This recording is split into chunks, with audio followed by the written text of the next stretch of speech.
Dr. King, had he lived, I'm 10 years younger. It was when he lived, I experienced all the racist things happening in the country. And he meant a great deal. He was like a light to those of us who are really struggling with all the things we had to deal with around prejudice and discrimination. So this year's theme is Reclaiming the Dream, because we believe that Dr. King had a dream that surpasses most dreams that we hear about today, and that many of us need to actually live into this dream.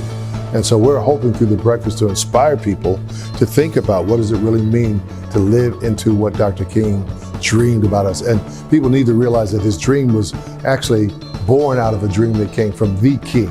And that was God's prayer, was that we would all be one, that we would all be respected, that we would all be honored.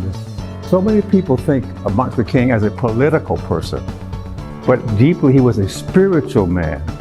And it's just his spirit drove him. In fact, this prayer breakfast focuses on the spiritual legacy.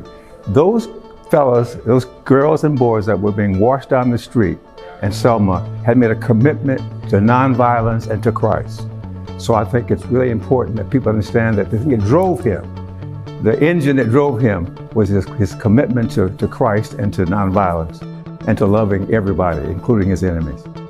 In light of all the things that are happening in our country today contemporarily, I think we can forget. It's almost like a fog. You know how it's foggy in the morning. And I think this helps us be reminded of the dream and how far we've come. We've come a long ways.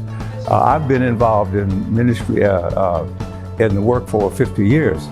I have seen incredible things happen. We would have had a public assembly like this when Martin Luther King was living, just with a different nationality, different ethnicities.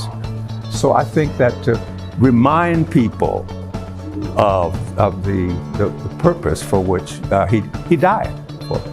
Now, when it comes to an event like this, you should expect to be inspired, hopefully encouraged. Hopefully we'll learn something as well about what it means practically to be engaged in life in a way that we can honor and respect one another, build one another, right?